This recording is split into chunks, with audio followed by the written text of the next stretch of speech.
I had cheese and crackers in between the two services, and now I've got to sing. Come, come, whoever you are, wander, worshiper, lover of the evening, ours is no caravan of despair. Come, yet again come. Come, come, whoever you are, wander, worshiper, lover of the evening, ours is no caravan of despair. Come, yet again come.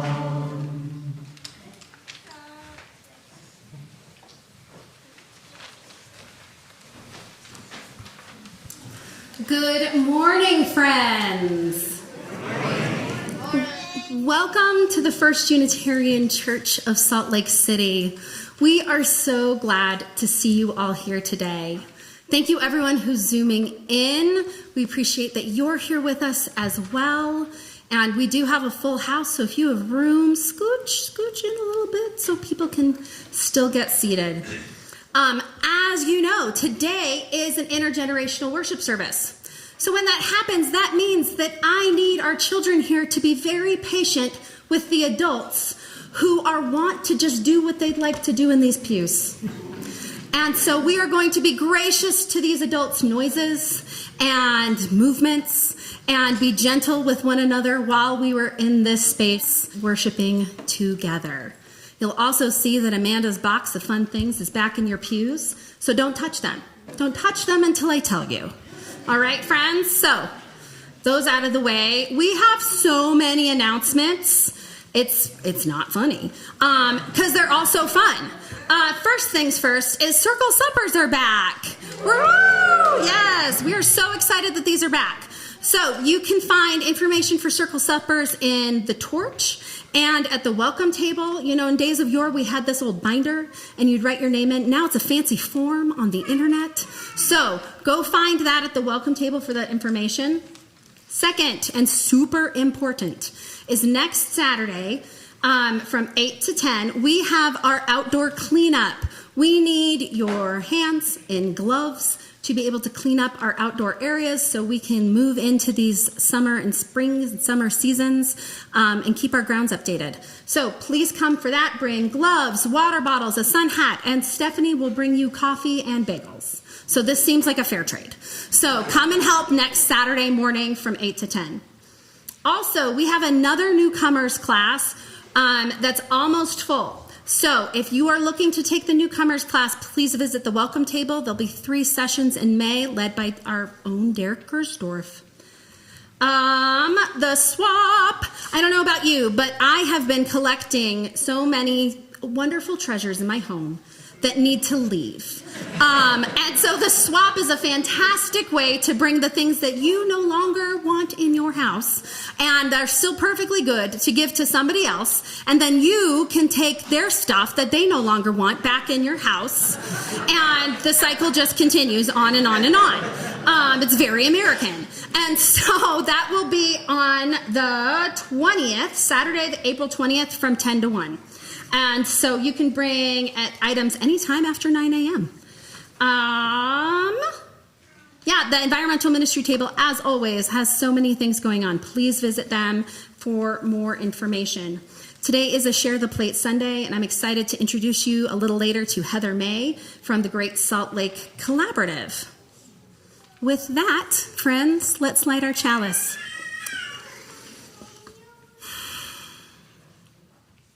Today, as we gather in the spirit of celebration and reflection, we light this chalice to honor the presence of children in our lives and communities.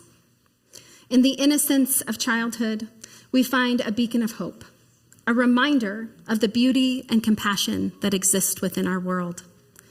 May this flame symbolize the light that children bring into our lives, illuminating our hearts with laughter, curiosity, and boundless imagination.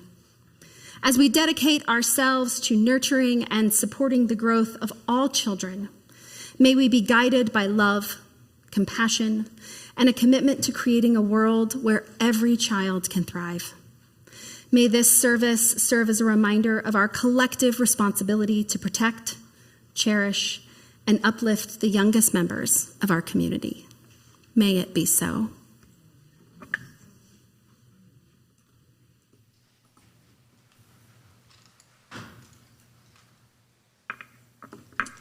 Let's rise in body and spirit for hymn number 118, This Little Light of Mine.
Friends, this morning is our annual child dedication worship service.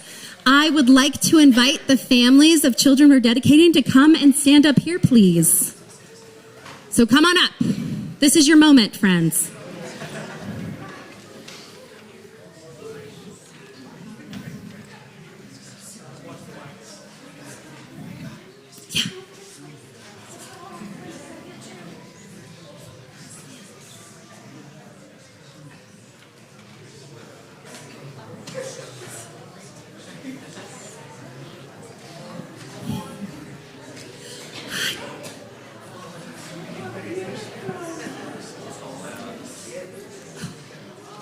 I think we've all sorted our sorted pairs.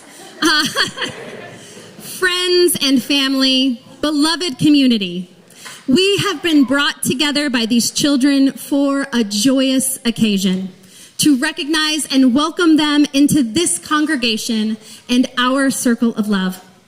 Every day that a child is born is a miracle, an opportunity to recognize the power of love, a day to give thanks for the beauty of this earth, a day to recognize the sacred calling of a community that it is to guide and nurture their children together.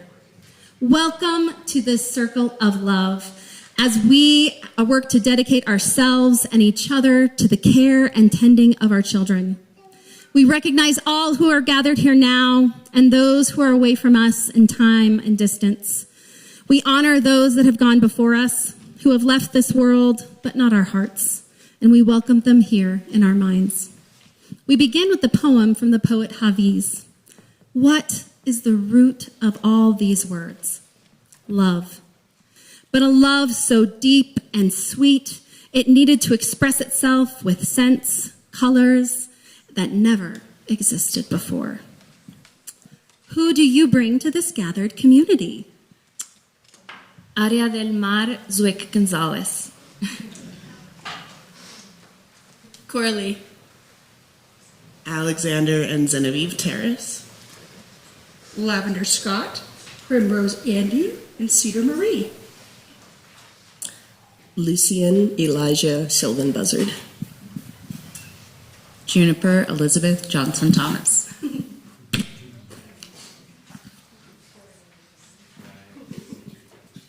Hello, friends, young friends.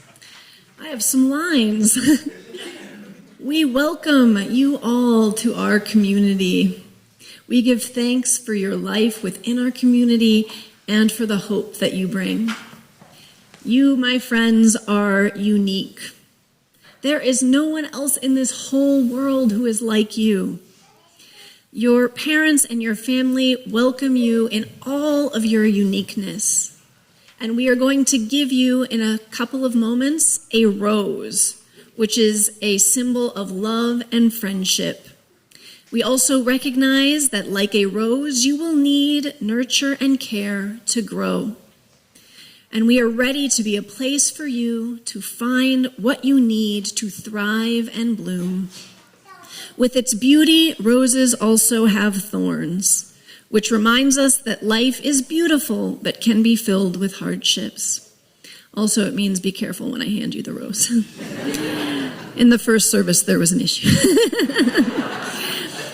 But when those hardships present themselves in life, our community will be here to support and love your family. Do you, parents, agree to love, support, and dedicate yourselves to do all that you can to share the beauty and the goodness of life with your children? If you agree, please say, we do. We do. Do you, the children and youth of First Unitarian Church, agree to accept these children into our community, to support them, encourage them, and grow with them? If you do, say, we do. We do. Do you, the congregation of First Unitarian Church, agree to delight in these children's accomplishments, share in their sorrows, and encourage them in every way as they grow into adulthood? Will you help raise these children to love and justice, to live with compassion? Will you extend kindness and courage? If you agree, please say, we do. We do. Let us bless these children with the wonders of the earth. Let us, as a community, support these families as they continue to grow. In you, we find hope for a better world. In you, we share new life. We rejoice with your parents, families, and friends, and take upon ourselves the privilege and responsibility of helping to nurture you in character and spirit.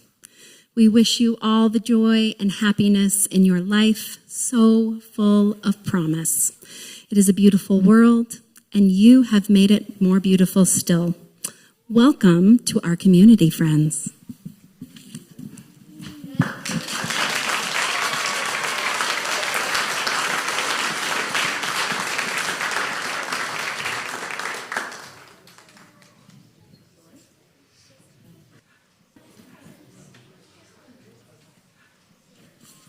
Thank you, Neil. That's okay.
Oh, we give thanks, for this precious day, for all gathered here, and those far away, for these times we share, with love and care. Oh, we give thanks, for this precious day. As I said earlier, today is a Share the Plate Sunday. On our Share the Plate Sundays, we invite a local nonprofit in to share the good works that they are doing out in our community, and we share our offering plate with them. Today, I'm excited to introduce to you Heather May from the Great Salt Lake Collaborative. Heather is their director of the Great Salt Lake Collaborative, a nonprofit organization of news, education, and civic organizations that have come together to better inform and engage Utahns about the crisis facing the Great Salt Lake and what can be done before it is too late. Heather, welcome.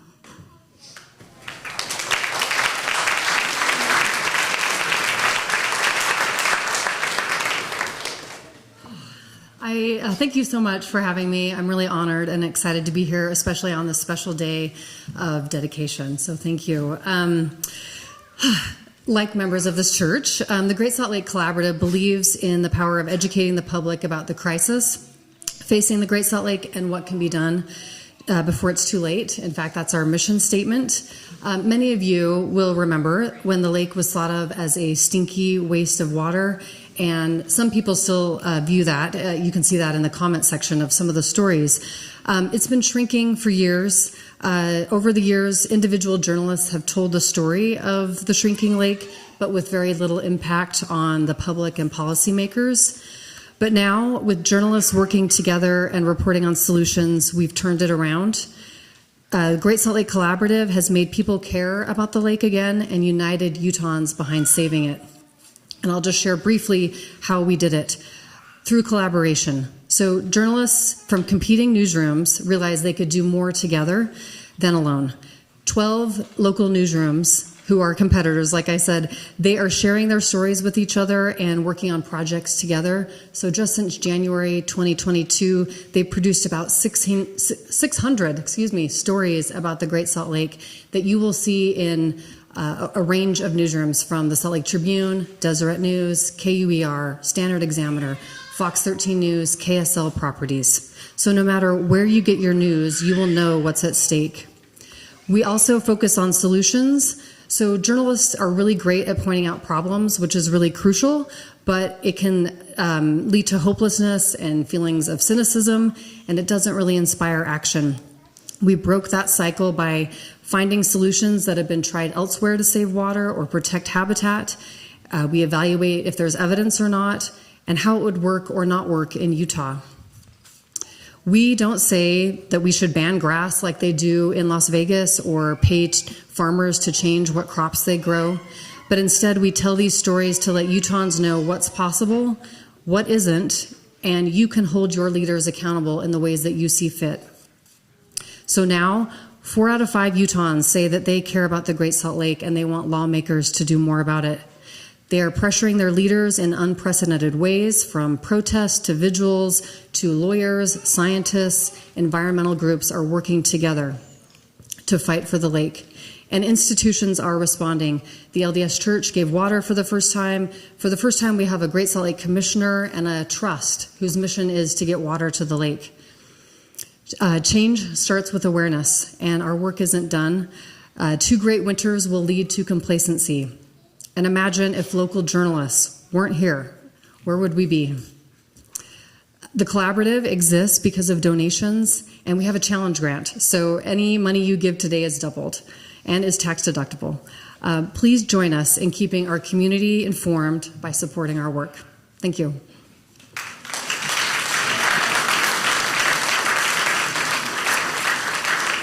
And with that, our offering is gratefully received.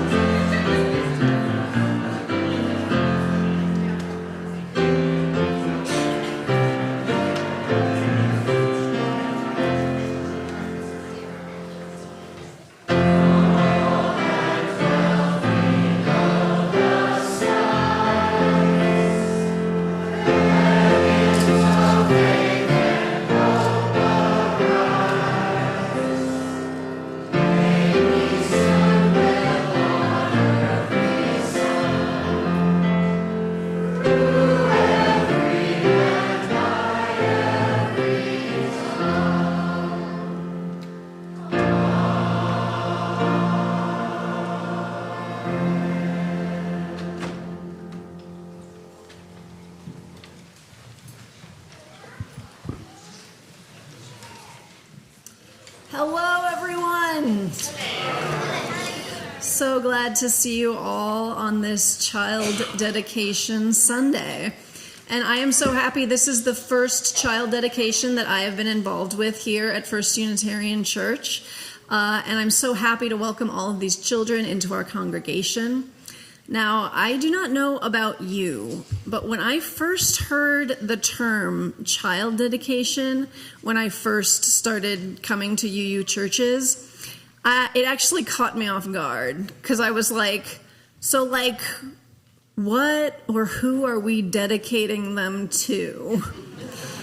Like, it just felt a little weird. It was like this close to sounding like sacrifice or something like that. But it didn't take long, and I didn't need to talk to that many people before I understood that we were not dedicating our children to something, we were dedicating ourselves to our children and our congregation to our children. We adults were saying that we support and love these children as they become who they are becoming. And that's a lot better. And it wasn't that different from how I already felt about raising our son. After all, since he was born, I had rededicated my life to him. And I and my wife had both vowed to do everything we could to give him a solid, loving, and free foundation in this wild world that seems to continue to want to sow division, binaries, and hatred. But we were going to do better. right? Especially given, us being an LGBTQ family and given the responsibility of raising a child who was assigned male at birth and statistically was very likely to grow up to become a man, we were determined to be great feminist parents. Great feminist queer parents. We would not do the pink princess blue truck thing. We would give our son options and gender freedom. So, when he was a little baby, we would dress him in hand-me-downs from all of his cousins, male and female alike. And as an infant, one of my favorite outfits to put him in was these pink little flower pants and a blue spaceship top. And I was secretly filled with absolute glee when strangers would approach and want to talk about him, and I could see them short circuit when they got to a pronoun because I could see their eyes darting between the girl pants and the boy top, and they wouldn't know whether to say, "Oh, she's beautiful," or "Oh, he is handsome." It was glorious. And then sometimes they would even seem to get mad at me. I remember one time this person actually raised their voice at me and said, "I can't tell if they're a girl or a boy because they're wearing green." And I just said, "Yeah." As if I had set out intentionally to confuse this person by not properly representing my child's anatomy in his clothing. And I did kind of set out to intentionally confuse people. How dare I? And it extends, like his room is painted green, which is the official modern gender-neutral baby color. Move over, yellow, you're over, it's green now. And I don't know if anyone else noticed this, if maybe you have a kid around my kid's age, but in 2021 and 2022, the two genders, according to Baby Gear, were shark and unicorn. Everything was either a shark or a unicorn. Those were the only options. Umbrella strollers and pool floaties and backpacks and blankets. Just steel blue shark version and a pastel unicorn version, and those were your choices. So we would try to balance those out. So we would get a shark swimming suit, but unicorn floaties, and a shark backpack, but unicorn stroller. And it actually made me wonder, are narwhals therefore non-binary? So we got him some of those too, just to be safe. And as he got older, I made sure to represent a range of modern gender expressions with his toys. I got him a baby doll and a My Little Pony stuffies in addition to the vehicle toys that seem to be what little boys are expected to love. Plus, I got the gender-neutral toys as well, the Duplos, the dinosaurs. Everybody loves those, right? And I got him pink fuzzy snow boots and sparkly rain boots just to sort of counterbalance all the green army joggers that were handed down from his cousins. So I was doing great. But when he got old enough to start to express his own preferences rather than just taking whatever I handed him, he was very emphatic. His absolute favorite things in the world were cars and trucks. Cars and trucks. The stereotypical boy toy to end all boy toys. And since this is a UU church, I have to do the disclaimer that there is nothing inherently masculine or boyish about cars and trucks, and it is a social construct. But what I am talking about specifically here is the societal construct and the understanding of cars and trucks as boy things, right? Everyone on the same page? If you need to talk to me more, I will be out there. Okay, so anyway, this kid will play for hours with Hot Wheels. Hours, literal hours. His favorite movie of all time is Pixar's Cars. Yeah, another one right there. This is a film I never would have watched in a million years. It is a film in which the main character is a NASCAR race car named Lightning McQueen, voiced by Owen Wilson. Though Lucian does call Lightning McQueen Light Queen, which is just better objectively. And okay, so in Cars, Lucian's favorite character is this guy. Some of you know.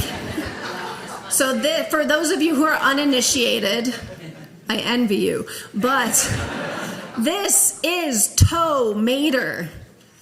Tow mater is a rusty old tow truck voiced by Larry the Cable Guy, who, if you don't remember, was sort of a mid-range, like, stand-up comic who kind of spoke with this exaggerated country accent, and his catchphrase was, "Get her done!" Anyone remember? So this is his favorite thing in the world.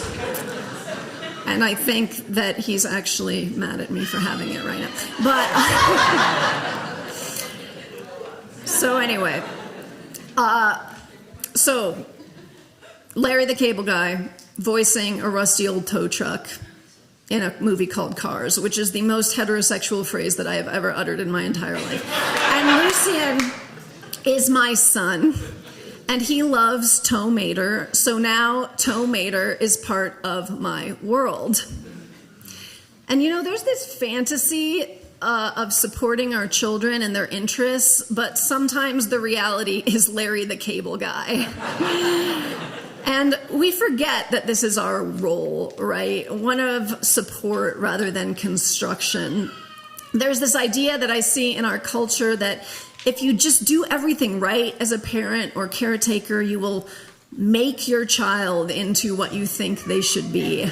And even if this is not stated outright, it is the message. You know, give them the right organic food and limit or eschew screen time and address undesirable behavior with either the patented gentle parenting technique or authoritative parenting, TM. And they will surely grow up to be a good person with a capital G. And what that usually means, good person, I've noticed, is they will share to some extent your values, worldview, and even in some cases, interests and desires.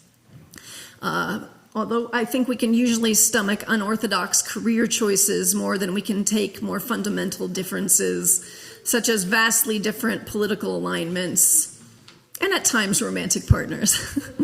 This is not to say that feeding children mindfully, limiting screen time, and being thoughtful in your approach is wrong, though my cranky self does secretly think that any parenting style with a name is probably selling you something.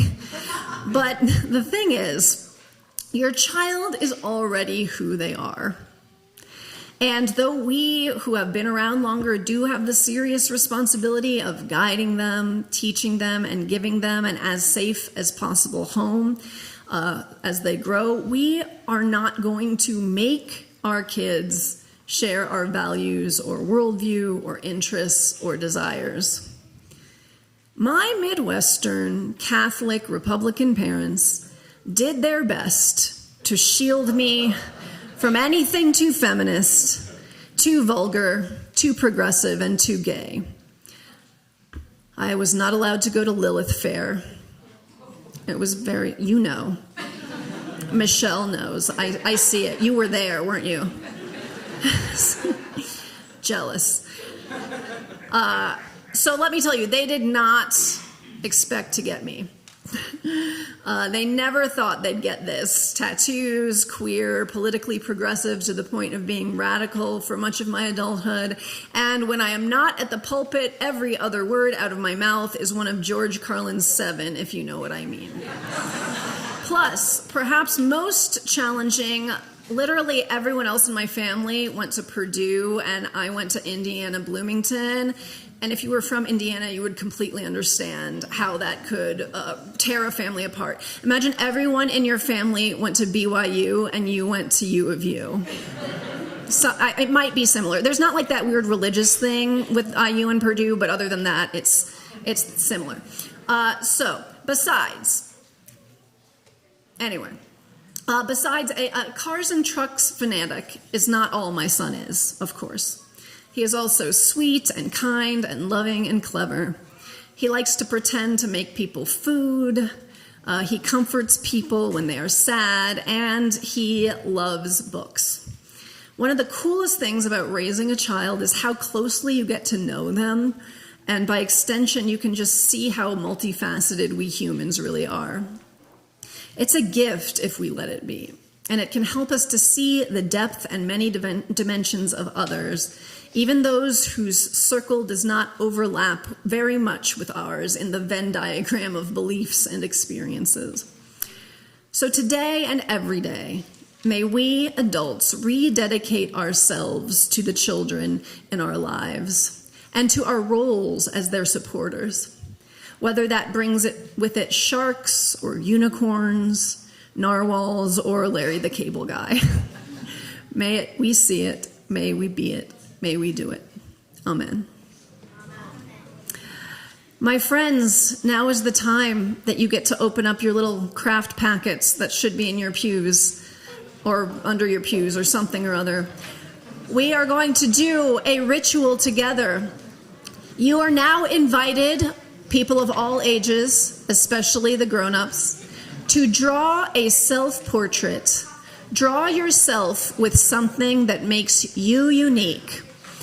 And when you are done, we will put them up here. You see we have clothespins where you can attach them to these thingies.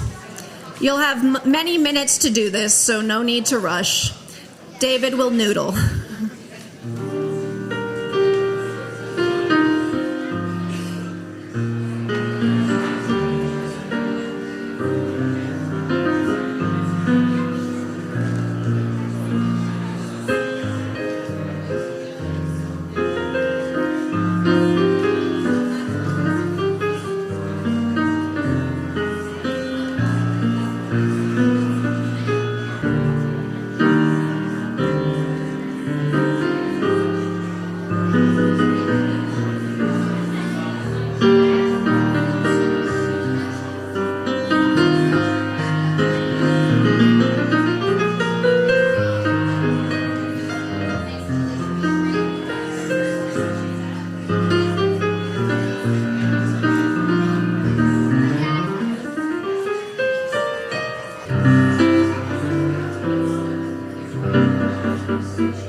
Look at all these beautiful self-portraits. They're so gorgeous, and I've been getting to look at all of them. This is the first service from 9 a.m. as well as all of yours.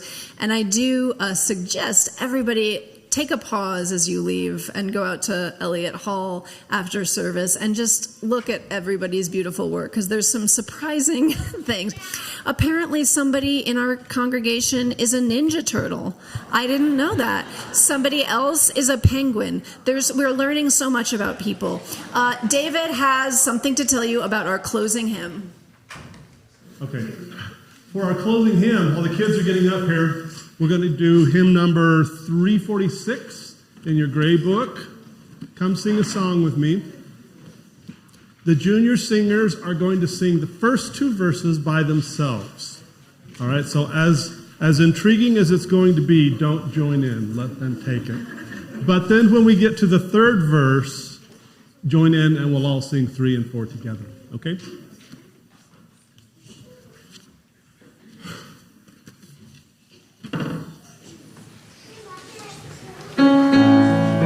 Wrong chords.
My friends, I end today with a quote from Jill Churchill that I came across via Miss Rachel's TikTok.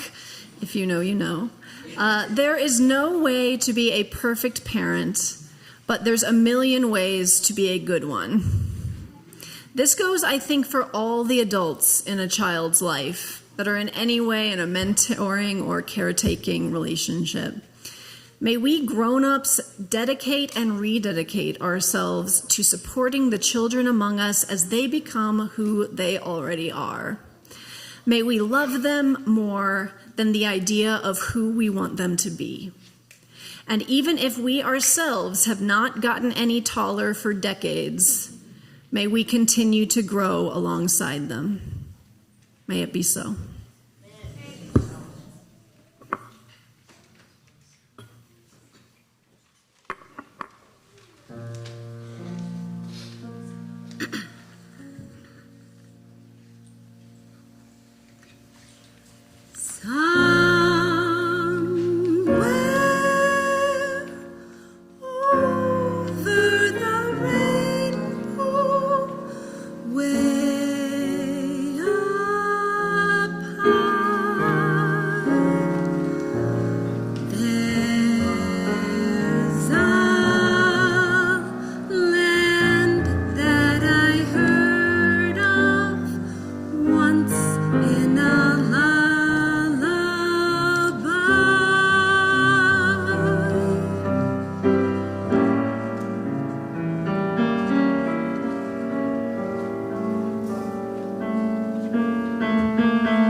Was a very difficult piece to sing, and I just want to acknowledge Amanda for that, and also David.